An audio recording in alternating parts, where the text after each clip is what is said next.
ॐ स्थापकाय च धर्मस्य सर्वधर्मस्वरूपिणे अवतारवरिष्ठाय रामकृष्णाय ते नमः। रामकृष्णाय ते नमः। प्रिय बंधू भगिनींनो, नमस्कार। श्री रामकृष्ण भक्तिपाठ या मालिकेमध्ये आपलं स्वागत आहे। आज एक गाणं घेऊन त्यावर आपण निरूपण करणार आहोत। किती पापी तापी गेले उद्धरून, हे गाण्याचं शीर्षक असणार आणि यावर आपण विस्ताराने निरूपण करणार आहोत। किती पापी तापी गेले उद्धरून, रामकृष्ण नाम उच्चारिता। तर इथे भगवान श्री रामकृष्णांच्या नावाचा महिमा सांगितलेला आहे। जे भगवान श्री रामकृष्णांचा आश्रय घेऊन, त्यांच्या चरणाचा आश्रय घेऊन, त्यांचं नामस्मरण करून असंख्य पापी तापी उद्धरून गेले। आता आपल्याला फक्त काही उदाहरणं माहिती आहे, पण अनेक पापी तापी त्यांचं नाव घेऊन उद्धरून गेले। रामचंद्र दत्त म्हणायचे की ज्यांनी भगवान श्रीरामकृष्णांना बघितलं, मग तो रिक्षावाला असो, टांगेवाला असो, ते घोडे असो की कलकत्त्यातले कोणीही लोक असो, ज्या ज्या लोकांनी भगवान श्रीरामकृष्णांना बघितलं त्यामध्ये सगळ्यांचा उद्धार होऊन गेलेला आहे। म्हणजे बघा, असे किती पापी तापी भगवंताचं नाव घेऊन उद्धरून गेले, आपण त्याची कल्पनाही करू शकत नाही। कारण यावेळेस भगवान आध्यात्मिक शक्ती घेऊन आलेले होते, प्रचंड आध्यात्मिक शक्ती। कलियुगामध्ये भयंकर पाप असते आणि या पापांमधून लोकांना बाहेर काढणं ही काही तेवढी सोपी गोष्ट नाही। भगवान श्रीरामकृष्ण म्हणायचे की सगळे लोक येऊन माझ्या पायाला स्पर्श करतात, दिवसभर मला वेदना होतात। मी एकदा बघितलं की माझ्या शरीरामधून लिंग शरीर बाहेर आलेलं आहे आणि त्या लिंग शरीरावर असे फोड झालेले आहे। तेव्हा आईने दाखवून दिलं की तू सगळ्यांचं पाप घेतो म्हणून हे शरीर असं झालेलं आहे। म्हणजे भगवान श्री रामकृष्णांची एवढी करुणा होती की ते इतरांचं पाप स्वतःवर घ्यायचे आणि स्वतः दुःख भोगायचे। कितीतरी भक्तांचं पाप त्यांनी स्वतःवर घेतलं आणि त्यामुळे त्यांना खूप कष्ट सहन करावे लागले।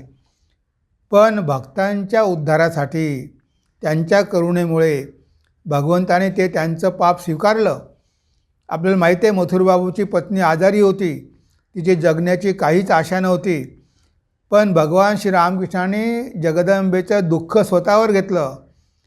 स्वतः ते डायरियामुळे सफर झाले, पण जगदंबेला बरं केलं। म्हणजे ही असते भगवंताची करुणा। भगवंताची करुणा एवढी असते की ते स्वतःचा विचार करत नाही, ह्या लोकांचा कसा उद्धार होईल, कारण भगवंत त्यासाठीच तर येतात। भगवंताच्या येण्याचा उद्देश काय? गीतेमध्ये भगवान काय म्हणतात? अहम त्वा सर्व पापेभ्यो मोक्षयिष्यामि मा शुचः। मी तुला सगळ्या पापांपासून मुक्त करेल। तू जर माझा आश्रय घेशील तर तुझ्या सगळ्या पापांपासून मी तुला मुक्त करेल। म्हणजे ही भगवंतामध्ये शक्ती आहे, हे सामर्थ्य आहे। ते कितीही पापी असो त्यांना मुक्त करू शकतात। जेव्हा स्वामी विवेकानंद स्वित्झर्लंडला होते, 1896ची गोष्ट, आणि इथे भगवान श्री रामकृष्णांचा जन्मदिवस साजरा केला जात होता। हा जन्मदिवस दक्षिणेश्वरला साजरा होणार होता, दक्षिणेश्वरच्या मंदिरामध्ये, आणि त्या दिवशी कलकत्त्यामधले सगळे लोक येणार। तेव्हा जे सभ्य लोक होते त्या लोकांनी ऑब्जेक्शन घेतलं। ते म्हणाले की या ठिकाणी सगळ्या प्रकारचे लोक येतात, ते वेश्या येतात, दरिद्री येतात, भिकारी येतात, तेव्हा अशा ठिकाणी आम्ही कसं काय यायचं? निम्न जातीचे येतात, तर त्या लोकांसोबत आम्ही कसं काय बसायचं? आम्ही येणार नाही। तेव्हा एका भक्तानी स्वामीजींना पत्र लिहिलं की स्वामीजी काही भक्त ऑब्जेक्शन घेतात. ते म्हणतात की या ठिकाणी सगळ्या प्रकारचे लोक येतात, तर आम्ही तिथे कसं यायचं? तुम्ही वेगवेगळे दिवस करा, पुरुषांसाठी 1 दिवस, स्त्रियांसाठी 1 दिवस, तर आम्ही येऊ शकू. तेव्हा बघा स्वामीजी काय लिहितात. त्या पत्राला उत्तर देताना स्वामीजी काय म्हणतात बघा. स्वामीजी म्हणतात, जर दक्षिणेश्वर सारख्या मोठ्या तीर्थक्षेत्राच्या ठिकाणी वेश्यांना जाऊ दिले नाही, तर मग त्यांनी कोठे जावे? ईश्वर अवतार घेतो तो विशेष करून पाप्यांसाठी, पुण्यवंतांसाठी नव्हे. आपले दक्षिणेश्वर म्हणजे महान जगन्नाथपुरी आहे. तेथे पापी आणि पुण्यवान, सत्पुरुष आणि दुष्टपुरुष, स्त्री पुरुष आणि मुले, मग त्यांचे वय काहीही का असेना, ह्या सर्वांना सारखाच अधिकार आहे. वर्षातून 1 दिवस का होईना, पण हजारो स्त्री पुरुष पापभावना व भेदभावना ह्यापासून मुक्त होऊन हरिनाम गातात आणि ऐकतात. ही मुळात परम मंगलकारक गोष्ट आहे. मंदिरात उभे राहूनही ज्यांच्या मनात अमुक एक स्त्री वेश्या आहे, अमका मनुष्य खालच्या जातीचा आहे, अमका दरिद्री आहे, अमका अगदी सामान्य आहे, असले विकल्प येतात, अशा लोकांची म्हणजे ज्यांना तुम्ही सभ्य गृहस्थ म्हणता त्यांची संख्या जितकी घटेल तितकी चांगली. म्हणजे बघा स्वामीजींनी स्पष्ट करून सांगितलं की असे सभ्य लोक नाही आले तरी चालेल, पण भगवंत आहे पतित पावन. ते पतितांचा उद्धार करण्यासाठी आलेले होते. आता अशा ठिकाणी जर हे पापी लोक येणार नाही, तर मग त्यांनी जायचं कुठे? 1 दिवस जरी त्यांना भगवंताचं नाव घ्यायला मिळालं, भगवंताचं कीर्तन ऐकायला मिळालं, तर त्यांचं जीवन धन्य होईल. आपण त्यांना थांबवू शकत नाही. बघा स्वामीजींचं हृदयसुद्धा किती विशाल आहे. ते सुद्धा मुळीच भेदभाव करत नाही. कारण धर्मग्लानी जेव्हा येते तेव्हा अशा लोकांचीच तर संख्या वाढते, वाईट लोकांची संख्या वाढते, पापी लोकांची संख्या वाढते. मग आता अशांचा जर उद्धार भगवान करणार नाही, तर मग भगवान कुणासाठी येतात? जे पुण्यवान आहे त्यांना काही अवताराची गरज नाही. अवताराची गरज आहे अशा लोकांना की ज्यांचं जीवन बदललं पाहिजे आणि भगवान श्री रामकृष्णांच्या संपर्कात येऊन कितीतरी लोकांची जीवनं बदलून गेली. त्यांनी पूर्वी अनेक वाईट कृत्य केलेली होती, पण त्यांची जीवनं संपूर्णपणे बदलून गेली. हा होता भगवान श्री रामकृष्णांचा प्रभाव. त्यामुळे स्वामीजी म्हणाले की सगळ्यांना तिथे स्थान मिळालं पाहिजे. ती वेश्या असो, गरीब असो, खालच्या जातीचा असो, कोणीही असो, पण सगळ्यांचा आपण स्वीकार केला पाहिजे. कुठेही भेदभाव करायला नको. आपले प्रभू त्यांच्यासाठीच आलेले होते. हे महातीर्थस्थान आहे. दक्षिणेश्वर आणि बेलूर मठ हे महातीर्थस्थान आहे. इथे भगवंताचे दरवाजे सगळ्यांसाठी मोकळे आहे. इथे कुणालाही मनाई केल्या जात नाही. कोणत्याही जातीचा, कोणत्याही धर्माचा आणि कशाही प्रकारचा, चांगला वाईट, गरीब दरिद्री श्रीमंत सगळ्यांना तिथे समान अधिकार आहे. हे स्वामीजींनी स्पष्ट करून सांगितलं. जे यापुढे कुणाच्याही मनामध्ये संदेह राहू नये की भगवंत फक्त चांगल्या लोकांसाठीच आलेले होते. चांगल्या लोकांना चांगलं करण्यामध्ये काय बहादुरी आहे? जे पतित आहे, जे वाईट आहे, जे पापी आहे, त्यांचा उद्धार करणं हेच तर भगवंताचं कार्य आहे आणि त्यासाठीच ते अवतार ग्रहण करत असतात. म्हणून किती पापी तापी गेले उद्धरून रामकृष्ण नाम उच्चारिता, नटी विनोदिनी पतित भगिनी जाई उद्धरुणी नाम घेता. आता नटी विनोदिनी, ही नटी विनोदिनी नाटकामध्ये काम करायची. त्यावेळेस सभ्य स्त्रिया नाटकामध्ये काम करत नव्हत्या. ज्यांचं चारित्र्य थोडं संशयास्पद आहे किंवा ज्यांना आपण वेश्या म्हणतो किंवा पतिता म्हणतो, अशा स्त्रियाच नाटकामध्ये काम करायच्या. तेव्हा ही नटी विनोदिनी दिसायला फार सुंदर होती, पण पोटासाठी काहीतरी पाहिजे ना. उदरनिर्वाहासाठी तिनं तो व्यवसाय स्वीकारला होता.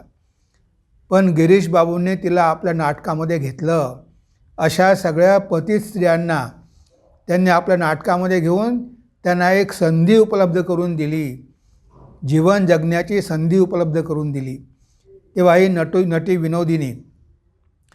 नटी विनोदिनी गिरीश घोषांच्या नाटकामध्ये काम करायची. एकदा एक नाटक होतं चैतन्य महाप्रभू हे एक नाटक होतं आणि त्या नाटकामध्ये चैतन्य महाप्रभूची भूमिका ही नटी विनोदिनी करत होती आणि गिरीश बाबूंनी भगवान श्री रामकृष्ण त्यासाठी बोलावलेलं होतं की तुम्ही ते नाटक बघायला या. भगवान श्री रामकृष्ण काही भक्तांना घेऊन कलकत्त्याला स्टार थिएटरमध्ये नाटक बघायला गेले. त्यांनी नाटक बघितलं आणि नाटक बघता बघता त्यांना अनेकदा भावसमाधी व्हायची. त्यांना कुणीतरी विचारलं की नाटक कसं होतं. ते म्हणाले की असली आणि नकली दोन्ही मला सारखंच वाटायचं. म्हणजे त्यांना स्पष्ट ते नाटक जिवंत दिसायचं. ते नाटक आहे असं त्यांना वाटत नव्हतं की हे खरंच आहे, जे काही आपल्या डोळ्यासमोर घडत आहे ते खरं आहे, अशी भगवान श्रीरामकृष्णांना प्रचिती यायची. तेव्हा नाटक संपलं. भगवान श्रीरामकृष्णांना खूप आनंद झाला. ते नाटक बघून त्यांना खूप आनंद झाला आणि गिरीश बाबूंची त्यांनी स्तुती केली की बघा तुम्ही या नाटकाच्या माध्यमातून कितीतरी लोकांचं कल्याण करत आहात. त्यांना भगवत नाम ऐकवत आहात, हरीचं नाव त्यांना ऐकवत आहात, हरीचं गुणगान करत आहात. हे खूप चांगलं कार्य आहे.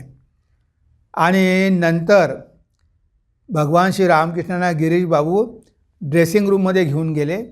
तिथे ह्या सगळ्या ज्या काही नाटकामध्ये काम करणाऱ्या मुली होत्या त्या सगळ्या तिथे उपस्थित होत्या. तेव्हा नटी विनोदींनी भगवान श्री रामकृष्णांना प्रणाम केला. ते कुणालाही आपल्या पायाला स्पर्श करू देत नव्हते. ज्यांचं चरित्र चांगलं नाही, ज्या पतित आहेत त्यांना स्पर्श करू देत नव्हते. पण भगवान श्री रामकृष्णांनी काहीही ऑब्जेक्शन घेतलं नाही. नटी विनोदिनीने ठाकूरांचे पाय धरून प्रणाम केला. ठाकूरांनी तिच्या डोक्यावर हात ठेवून तिला आशीर्वाद दिला आणि तिची खूप स्तुती केली. म्हणजे मी साक्षात जगन्नाथ महाप्रभूला तुझ्यामध्ये बघितलेलं आहे. म्हणजे तू आज खूप चांगलं नाटक केलेलं आहे. आणि ठाकूरांच्या आशीर्वादामुळे तिचं जीवन पूर्णपणे बदलून गेलं. ती हे जे सगळं कार्य करायची ते सगळं कार्य तिनं बंद केलं आणि ठाकूरांनी तिला सांगितलं की जेव्हा जेव्हा तुझ्या जीवनामध्ये संकट येतील तेव्हा माझं स्मरण कर, मी तुझ्या मदतीला येईल. जेव्हा भगवान श्री रामकृष्ण काशीपूरला आजारी होते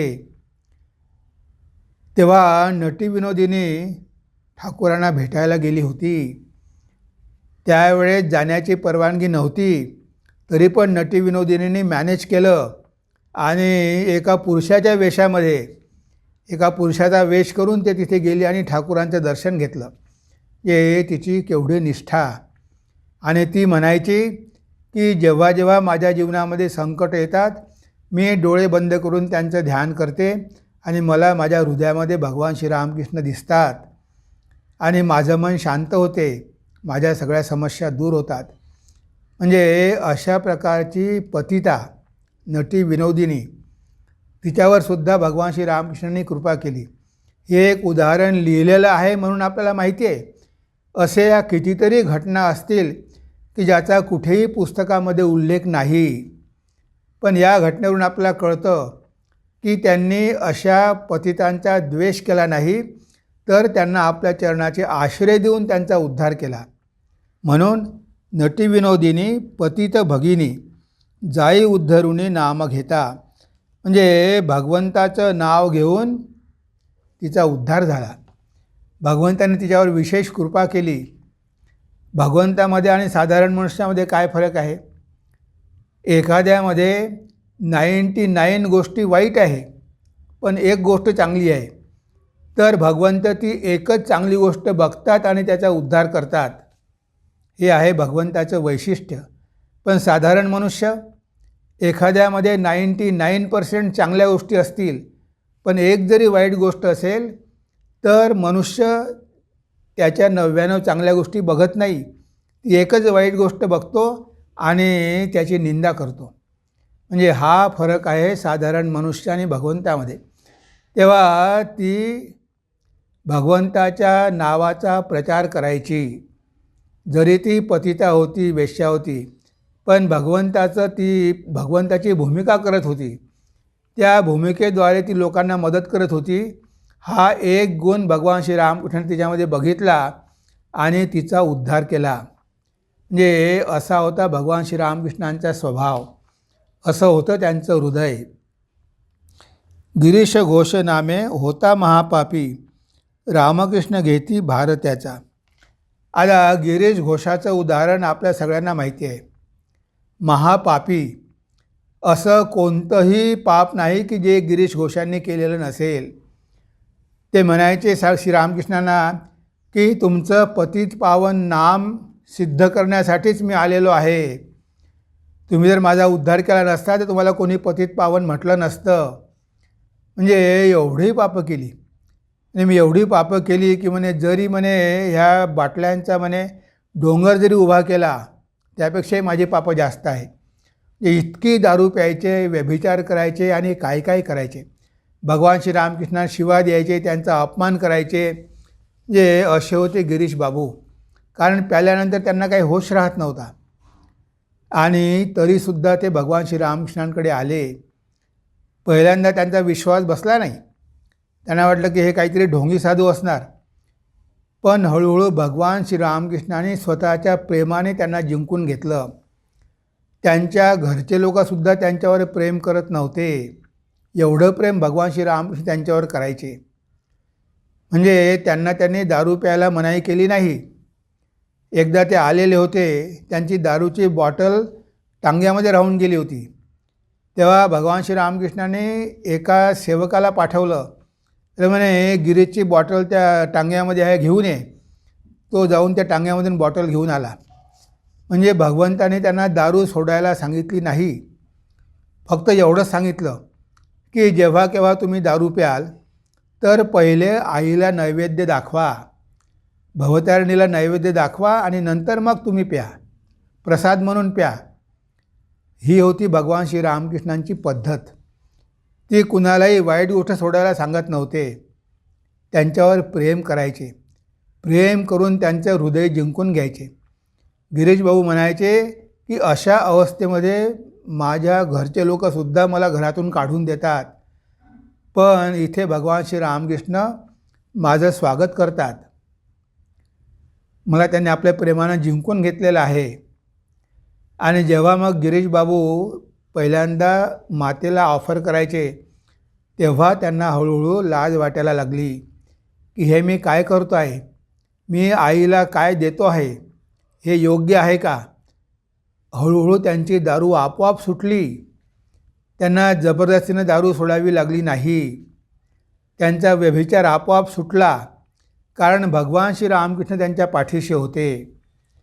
एकदा ते एका वेश्यालयात गेले आणि त्यांनी बघितलं की त्या वेश्यालयाच्या दरवाजामध्ये ठाकूर उभे आहेत. आता त्यांना तिथे ठाकूरांचं दर्शन झालं. त्यांना स्वतःचीच लाज वाटली की आपण हे काय करतो आहे. ते खाली उतरले, परत आले, भगवान श्रीरामकृष्णांचे दोन्ही पाय धरले आणि बाबा तुम्ही माझं कसं रक्षण करत आहात, तुम्ही नेहमी माझ्या पाठीशी आहात, तुम्ही माझ्याकडून काही वाईट कृत्य होऊ देत नाही. म्हणजे बघा भगवान श्रीरामकृष्णांची करुणा, ते कशा प्रकारे आपल्या भक्तांचं रक्षण करायचे. आता गिरीश घोषासारखा पापी की ज्याने सगळ्या प्रकारचे पापं केलेली होती, अशा पाप्याचा पण त्यांनी स्वीकारच केला नाही, तर त्याला संत बनवलं. त्याच्यामध्ये आमूलाग्र बदल घडून आला. एकदा कोणीतरी त्यांना म्हणालं की गिरीश बाबू आज गंगेची पूजा आहे, पवित्र दिवस आहे, गंगेमध्ये जाऊन स्नान करून या. तेव्हा गिरीश भाऊ म्हणाले की मला गंगेमध्ये जाऊन स्नान करण्याची गरज नाही. भगवान श्रीरामकृष्णांनी मला पवित्र केलेलं आहे, आता मला पवित्र व्हायची गरज नाही, पण मी गंगेत जाऊन स्नान करेल. कारण आता मी गंगेमध्ये जाऊन स्नान केल्यामुळे गंगा पवित्र होईल. गंगा सगळ्यांचं पाप स्वीकारते. मी स्नान केल्यामुळे ते गंगेचं पाप दूर होईल. मी स्नान करेल. भगवंताने आता माझ्यामध्ये काहीही पाप ठेवलेलं नाही. म्हणजे बघा, जर मनुष्याचा विश्वास असेल, प्रामाणिकपणे जर भगवंतावर विश्वास असेल, तर कितीही पाप केलं असेल तरी त्याला काहीच भीती नाही. पण मात्र विश्वास पाहिजे. गिरीश बाबूंचा विश्वास खूप होता. भगवान श्री रामकृष्ण हे साक्षात भगवंताचे अवतार आहेत हे ते जाहीरपणे सगळ्यांना सांगायचे. एक दिवस श्री रामकृष्ण म्हणाले काशीपूरला, अरे गिरीश, तू सगळ्यांना सांगत फिरतो की मी अवतार आहे, मी अवतार आहे, माझ्यामध्ये काय बघितलं आहे? तेव्हा गिरीश बाबू काय म्हणाले की मी पामर, मी तुमच्याबद्दल काय सांगणार? व्यास आणि वाल्मिकी तुमचं वर्णन करू शकले नाही. रामायणामध्ये आणि महाभारतामध्ये ते तुमचं वर्णन करू शकले नाही. त्या भगवंताबद्दल मी काय सांगणार? आणि हे शब्द ऐकून भगवान श्री रामकृष्णांना भाव समाधी लागली. त्या अवस्थेमध्ये काशीपूरला त्यांनी अनेक लोकांना आशीर्वाद दिले, त्यांचं चैतन्य जागृत केलं. हे सगळं घडलं गिरीश बाबूंच्या श्रद्धेमुळे. त्यांच्यामध्ये किती श्रद्धा होती, बिलकुल डगमगले नाही. स्पष्टपणे उत्तर दिलं की तुम्हाला मी ओळखू शकलो नाही. माझ्यासारखा पामर मनुष्य तुमची काय महिमा जाणणार? जे महान ऋषी जाणू शकले नाही तर मी काय जाणणार? म्हणजे एवढा गिरीश बाबूंचा ठाकुरांवरती विश्वास होता. म्हणून जर विश्वास असेल तर पापी तापीसुद्धा उद्धरून जातात.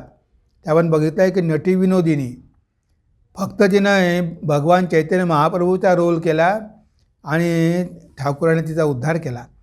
गिरीश बाबूंनी कितीतरी प्रकारची पापं केली. ठाकुराने त्याला पापं सोडायला सांगितली नाही, वाईट गोष्टी सोडायला सांगितल्या नाही, पण त्यांच्यावर एवढं प्रेम केलं की त्या प्रेमापोटी त्यांना ह्या सगळ्या गोष्टी सोडून द्याव्या लागल्या. न सांगता हे सगळे त्यांच्यामधले वाईट जे काही होत्या वाईट गोष्टी त्या आपोआप निघून गेल्या. सगळे पापकर्म निघून गेली. असं असते भगवंताचं प्रेम. भगवंताचं प्रेम निस्वार्थ असते. त्यांना सगळेच समान आहे, कारण सगळीच त्यांची संतान आहे. मग तो चांगला असो, वाईट असो, गरीब असो, श्रीमंत असो, खालच्या जातीचा असो की वरच्या जातीचा असो, सगळी त्यांची संतान आहे. आणि या संतानांचा उद्धार करायला तर ते अवतार घेऊन येत असतात. तर गिरीश बाबूंसारखे महापापी, नटी विनोदींसारखी एक पतिता, यांचा त्यांनी उद्धार केला. असे कितीतरी उदाहरणं आहे. कालीपद घोष आहे, तो पण अशा कितीतरी वाईट गोष्टी करायचा, किती पापं करायचा, पण तो ठाकुरांच्या चरणाशी आला, त्यांचा आश्रय घेतला आणि त्याचा पण उद्धार झाला. म्हणजे बघा, मनुष्य कितीही वाईट असला तरी तो ह्या संसाराच्या पार होऊ शकतो, जर भगवंताच्या नावावर आणि भगवंताच्या अवतारावर जर विश्वास असेल तर त्याचा उद्धार झाल्याशिवाय राहणार नाही. मनुष्याचं मन कसं आहे? नेहमी संशयग्रस्त आहे. तो नेहमी संशयच करतो. आणि जर संशय मनामध्ये असेल तर उद्धार कसा होणार? संशयात्मा विनश्यती. ज्याच्या मनामध्ये संशय आहे त्याचा विनाश होणारच.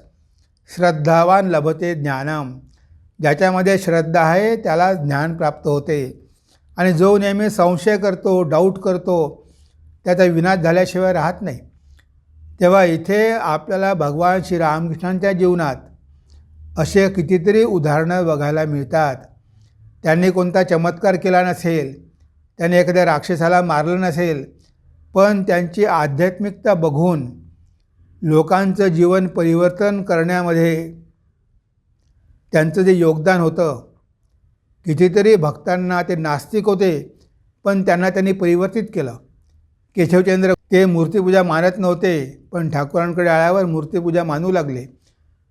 नरेंद्रनाथ मूर्तिपूजा मानत नव्हते, त्यांना मूर्तिपूजा मानावी लागली. तोतापुरी मूर्तिपूजा मानत नव्हते, त्यांनी सगुण साकाराचं महत्त्व सांगितलं. म्हणजे बघा, भगवान श्री रामकृष्ण सगळ्यांसाठीच आहे. जर त्यांचा आश्रय घेतला तर आपल्यामध्ये जे काही थोडेफार दोष आहेत ते सुद्धा ते दूर करू शकतात आणि आपल्याला योग्य मार्गाने ते घेऊन जाऊ शकतात. कारण त्यांना सगळं माहिती आहे. कुणाला काय हवं आहे हे त्यांना माहिती आहे. फक्त आपण आपला भार त्यांच्यावर टाकला पाहिजे. जर आपण त्यांच्यावर भार टाकला तर त्यांना आपल्याला योग्य मार्गाने घेऊन जाणं भाग आहे. आता योग्य मार्ग आपल्याला माहिती नाही, पण त्यांना माहिती आहे. कोणता मार्ग आपल्यासाठी चांगला आहे हे त्यांना माहिती आहे. यावर आपला विश्वास पाहिजे. आपण म्हटलं की अरे एवढा कठीण मार्ग, आपल्यासाठी तोच मार्ग योग्य आहे हे भगवंताला माहिती आहे. म्हणून आपण कुरकुर न करता ते सगळं स्वीकारलं पाहिजे. याला म्हटलं आहे निष्ठा, याला म्हटलं आहे श्रद्धा. जीवनामध्ये कितीही दुःख कष्ट आले तरी ही भगवंताचीच इच्छा आहे. भगवंत आपल्याला याच मार्गाने घेऊन जात आहे असा जर आपला पूर्ण विश्वास असेल तर भगवंत आपल्याला सगळ्या बंधनापासून मुक्त केल्याशिवाय राहणार नाही. पण मात्र असा विश्वास पाहिजे की सगळं काही भगवंताच्या इच्छेनं होत आहे. तो सगळं काही करत आहे आणि तो आपलं कल्याणच करणार आहे. कारण आपण त्याची संतान आहोत. हे आपल्या कल्याणासाठीच तो हे सगळं करत आहे असा आपला संपूर्ण विश्वास पाहिजे. रामकृष्ण नाम हेची पुण्यधाम उत्तम साधन तरण्यासी. तर रामकृष्ण नाम हेची पुण्यधाम उत्तम साधन तरणाशी म्हणजे भगवान श्रीरामकृष्णांचं नाव हेच या कलियुगामध्ये उत्तम साधन आहे. साधनं तर खूप आहे, जप आहे, कर्म आहे, बरंच आहे, ध्यान आहे. पण ह्या कलियुगामध्ये हे सगळं करणं जरा कठीण आहे. म्हणून भगवान श्रीरामकृष्णांचं नाव आजच्या युगासाठी अतिशय पावन आहे आणि शक्तिशाली आहे, सामर्थ्यशाली आहे. आजच्या कलियुगामध्ये भगवान श्रीरामकृष्णांचं जरी आपण चिंतन केलं, त्यांचं स्मरण केलं तरी आपला उद्धार होऊन जाईल. भगवान श्रीरामकृष्ण अनेक भक्तांना सांगायचे की तुमच्याकडून काही होत नसेल तर याचं चिंतन करा, म्हणजे माझं चिंतन करा, तरी तुमचं होऊन जाईल. आता महेंद्रनाथ सरकार ते डॉक्टर होते. ते डॉक्टर असल्यामुळे ह्या सगळ्या गोष्टी ते मानत नव्हते. अवतार वगैरे काही ते मानत नव्हते. ते म्हणायचे की तुम्ही लोक ह्या चांगल्या माणसाला बिघडवत आहे, त्यांना अवतार म्हणून त्यांना तुम्ही बिघडवत आहे. ते एक चांगले मनुष्य आहे, भगवंताचा अवतार असू शकत नाही. ते भगवान श्रीरामकृष्णांना अवतार म्हणून काही केल्या मानत नव्हते. पण मात्र भगवान श्रीरामकृष्णांवर त्यांचं खूप प्रेम होतं. भगवान श्रीरामकृष्णांनी आपल्या प्रेमानं त्यांना जिंकून घेतलेलं होतं. त्यांच्याशी घंटा ते संभाषण करायचे, त्यांना उपदेश द्यायचे. त्यांना अद्वैत आवडत होता. त्यांच्या आवडीचा होता अद्वैत, निर्गुण निराकार भगवान. ते म्हणायचे की भगवान तर अवतार वगैरे काही घेऊ शकत नाही. श्री रामकृष्णांनी कधीही जोर करून त्यांना म्हटलं नाही की मला स्वीकार करा. पण मात्र त्यांच्यावर खूप प्रेम केलं. घंटा त्यांच्याशी बोलायचे. डॉक्टर म्हणायचे की तुम्ही इतरांशी बोलू नका, तुमच्या गळ्याला त्रास होईल, पण माझ्यासोबत मात्र बोलत जा. अरे इथे येऊन म्हणे माझा किती वेळ नष्ट होतो, मला बाकी पेशंटकडे जायला वेळ मिळत नाही. म्हणे भगवान श्रीरामकृष्ण मला इथे आकर्षित करून ठेवतात. म्हणजे हा त्यांचा पॉवर होता, ही त्यांची शक्ती होती. जरी तो भगवान श्रीरामकृष्णाला मानत नव्हता तरी स्वतःच्या प्रेमानं त्यांनी त्याला आकर्षित करून घेतलेलं होतं. तेव्हा एक दिवस महेंद्रनाथ गुप्त डॉक्टरकडे गेले की डॉक्टर आज चला जरा भगवान श्रीरामकृष्णांची प्रकृती बघा. तेव्हा ते म्हणाले की मी येतो थोड्या वेळाने, पण म्हणे आज रात्री 3 वाजेपासून मी सतत भगवान श्रीरामकृष्णांचं चिंतन करत आहे. कारण एवढी थंडी आहे, पाऊस पण आहे. मला वाटलं त्यांच्या खिडक्या तर उघड्या नसेल, आणि खिडक्या उघड्या असेल तर खिडक्यांमधून हवा आत आली असेल, त्यांना थंडी लागत असेल. म्हणे 3 वाजेपासून माझ्या मनामध्ये श्रीरामकृष्णांचेच विचार सुरू आहे की आज खिडक्या जर उघड्या असेल तर काय झालं असेल, आणि हाच विचार माझ्या मनामध्ये सुरू आहे. आणि महेंद्रनाथ गुप्त परत आले आणि ठाकूरांना सांगितलं. तेव्हा भगवान श्रीरामकृष्ण म्हणाले की बघा मला ते अवतार म्हणून मानत नाही, त्यांना सांगण्याची सोय पण नाही, सांगितलं तरी मानणार नाही. पण मला न कळत ते माझं चिंतन करत आहे. मी त्यांना सांगितलं नाही तरी 3 वाजेपासून ते माझं चिंतन करत आहे. म्हणजे न सांगता न जाणतासुद्धा चिंतन केलं म्हणजे त्याच्यामुळे त्यांचं होऊन जाईल. म्हणजे भगवान श्री रामकृष्णांचे चिंतन ते करत आहे, जरी त्यांच्यावर भगवान म्हणून विश्वास नाही, पण त्यांचं चिंतन सुरू आहे. आता ते भगवंताचं चिंतन सुरू असल्यामुळे त्याचा काही ना काहीतरी त्याचं फळ मिळणारच आहे. तर म्हणे नकळत म्हणे ते माझं चिंतन करत आहे, तर त्यामुळेच त्यांचं होऊन जाईल. बघा, नंतर महेंद्रनाथ सरकारची खूप प्रगती झाली. ते घरच्या लोकांना म्हणायचे की माझी तुम्ही काही काळजी करू नका, मी काही या जगातला नाही. म्हणजे भगवान श्री रामकृष्णांच्या कार्यासाठीच ते आलेले होते, त्यांना उपचार करण्यासाठीच ते आलेले होते. आणि ते मानत नव्हते तरी त्यांचा भगवान श्री रामकृष्णांनी उद्धार केला. म्हणजे हे आहे भगवंताच्या नावाचं किंवा भगवंताच्या चिंतनाचं फळ. म्हणजे ते न जाणता जरी चिंतन करत होते तरी त्यांचं कल्याणच झालं. भगवान श्रीराम स्वतः म्हणाले की त्यांना सांगायची सोय नाही की मी अवतार आहे म्हणून, पण न सांगतासुद्धा ते माझं चिंतन करत आहे, यामुळेच त्याचं कल्याण होणार आहे.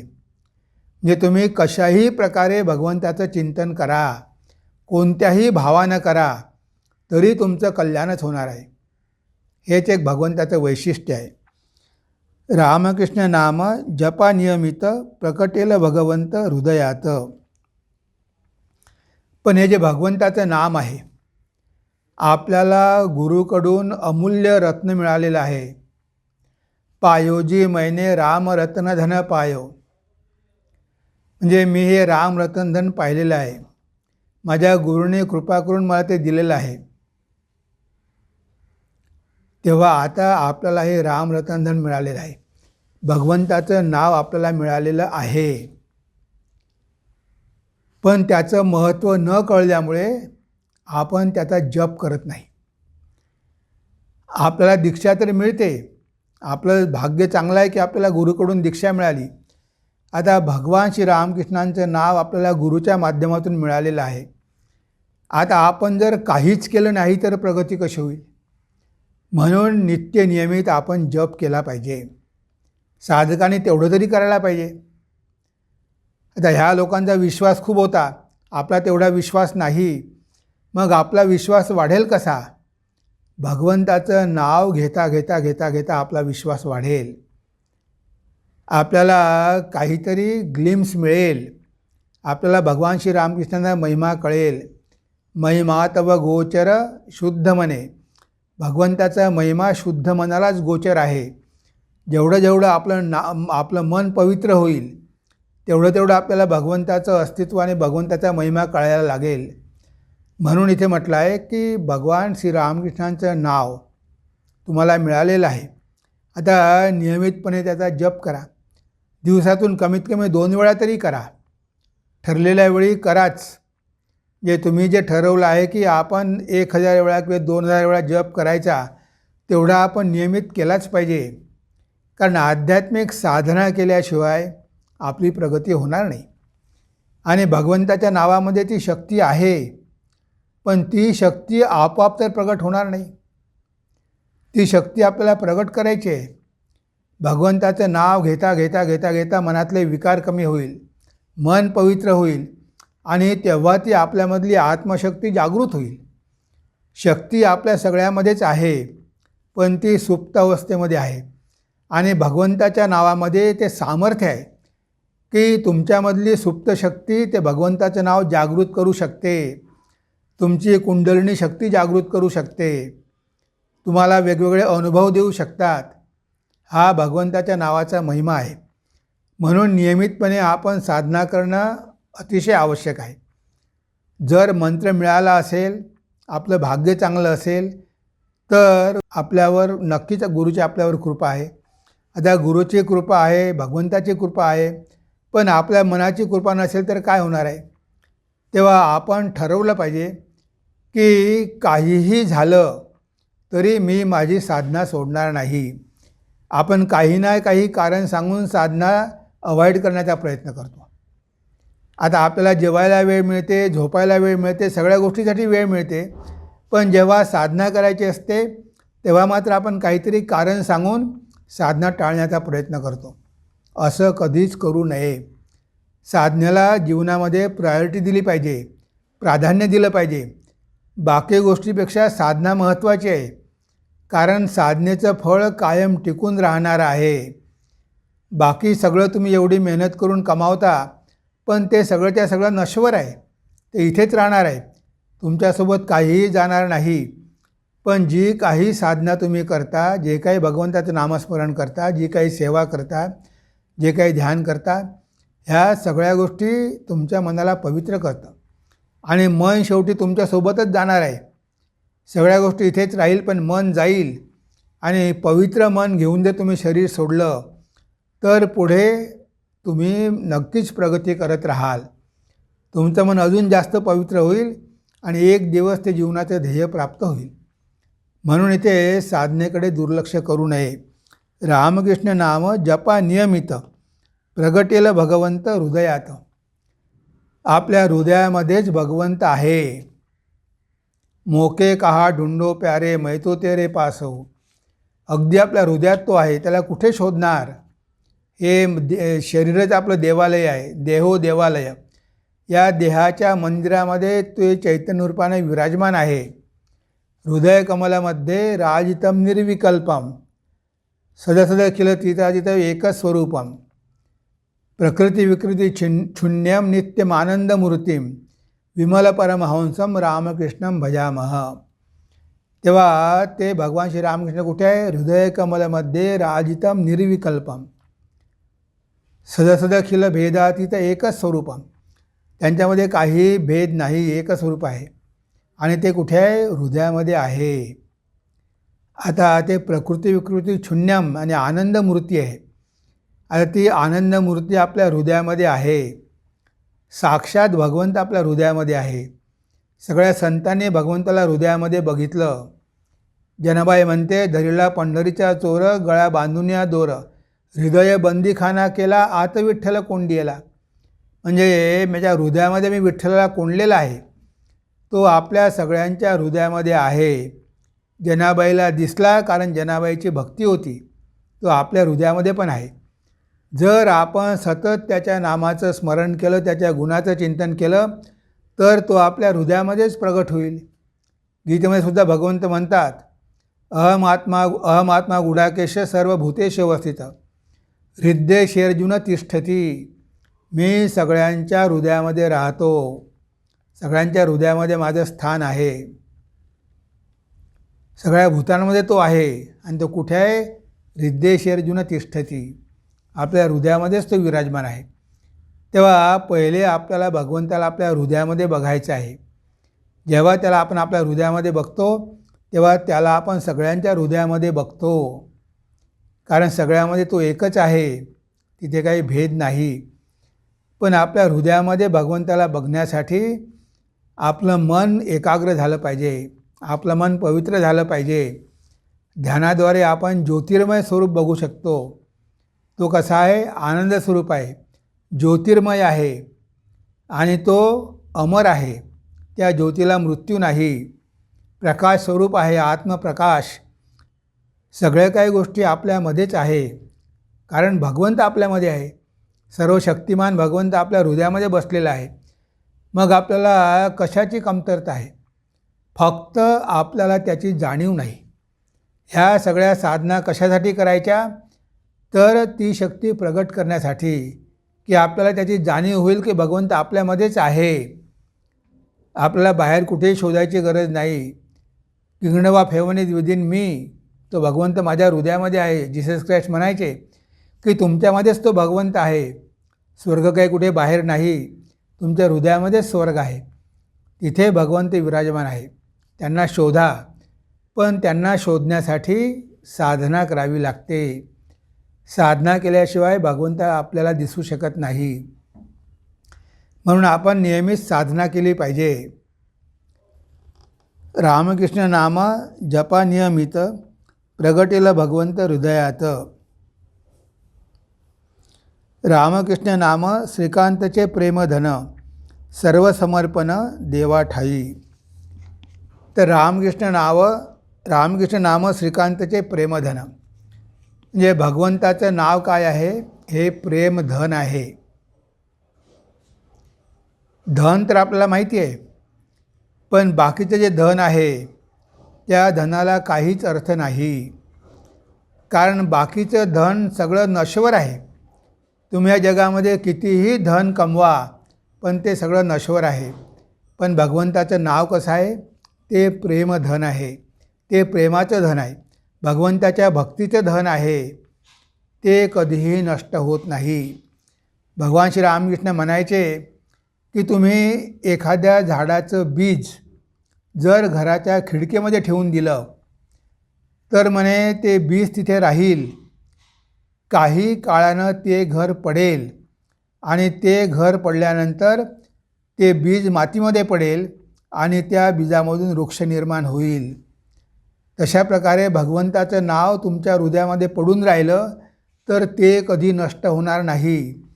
तुमचं शरीर जरी गेलं, ह्या देहाचा जरी मृत्यू झाला, तरी ते भगवंताच्या नावाचं जे तिथे बी आहे ते नष्ट होणार नाही. ते कधीतरी त्याला अंकुर फुटेलच, या जन्मात नाही, पुढल्या जन्मात. पण ते बी मात्र तुम्ही तिथे ठेवायला पाहिजे. तुमच्या हृदयामध्ये ते बी जतन करून ठेवलं पाहिजे. तर इथे तेच एक मात्र प्रेमधन आहे. बाकी सगळं धन आहे, आपण त्याच्यावर एवढं प्रेम करतो, एवढं आसक्त होतो, पण त्या धनाला काहीच महत्त्व नाही, कारण सगळं जाणार आहे. तर तुम्हाला धन खरोखर एकत्र करायचं असेल तर भगवंताच्या नामाचं धन एकत्र करा. भगवंतावर प्रेम करा, भगवंताच्या नामावर प्रेम करा. ते प्रेमधन आहे, ते कधी नष्ट न होणार आहे. कारण भगवान श्रीरामकृष्ण कसे आहे? प्रेम घन मूर्ती आहे. लव पर्सोनिफाईड, प्रेमाची घनीभूत मूर्ती आहे.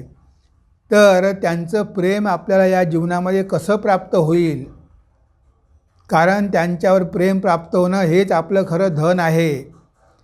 याचा आपण कधीच विचार करत नाही. इतर धनापेक्षा भगवंताच्या नामाचं, त्यांच्या चिंतनाचं धन किती मोठं आहे. कारण ते प्रेमाचं धन आहे, भक्तीचं धन आहे, श्रद्धेचं धन आहे. ते दिवसेंदिवस वाढत जाणार आहे. चोर त्याची चोरी करून जाऊ शकत नाही, कोणीही तुमच्याकडून घेऊन जाऊ शकत नाही. ते तुम्ही कमावलेलं आहे आणि तुमच्यासोबतच जाणार आहे, ते कायमचं राहणार आहे. म्हणून त्या धनाच्या मागे लागा.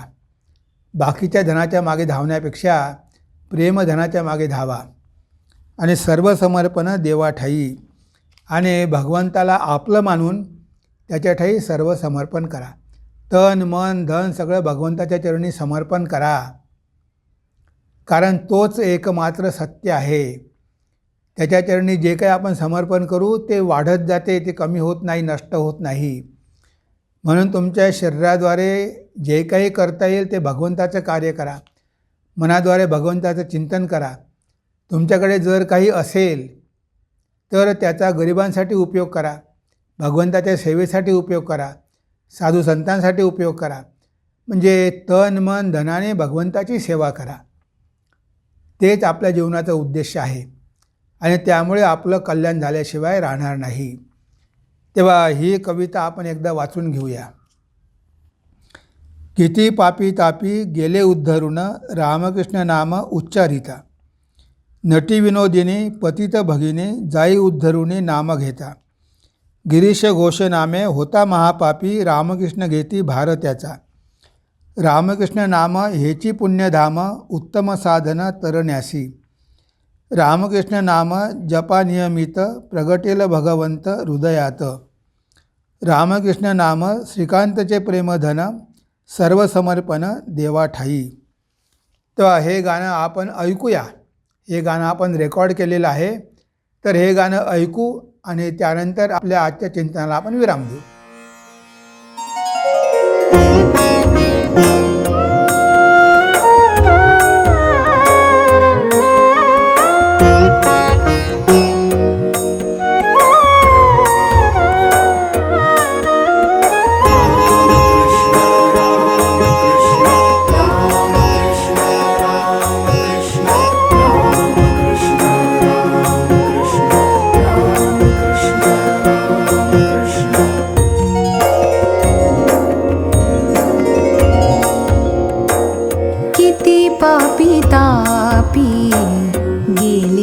उद्धरून, किती पापी तापी गेली उद्धरून.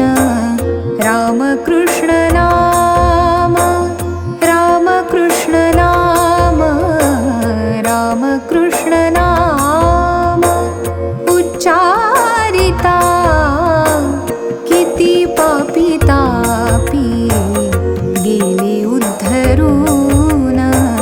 रामकृष्ण नाम उच्चारिता, किती पापी तापी गेली उद्धरून.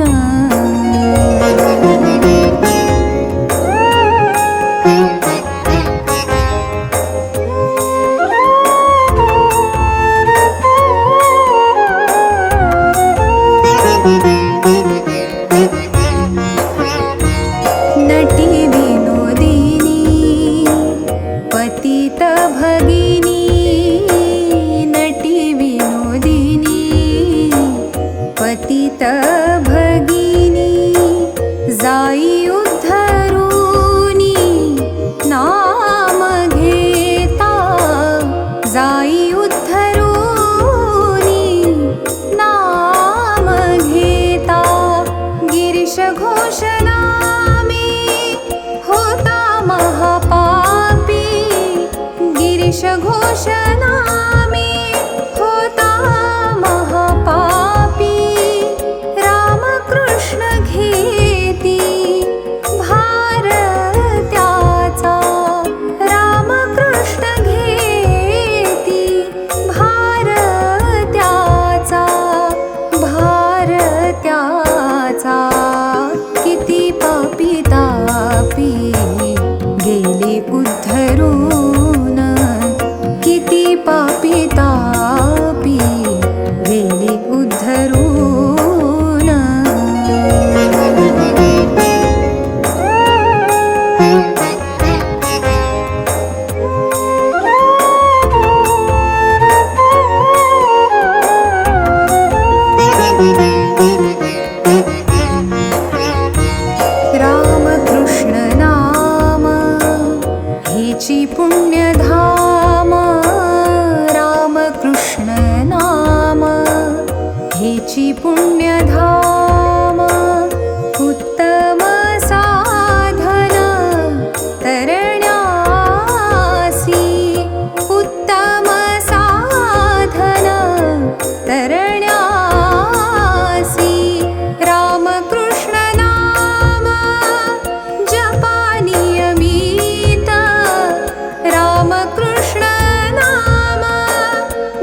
सर्वे भवन्तु सुखिनः सर्वे सन्तु निरामया सर्वे भद्राणि पश्यन्तु मा कश्चित् दुःखभाग् भवेत् मा कश्चित् दुःखभाग् भवेत् ॐ शान्ति शान्ति शान्तिः हरिः ॐ तत्सत् श्रीरामकृष्णार्पणमस्तु।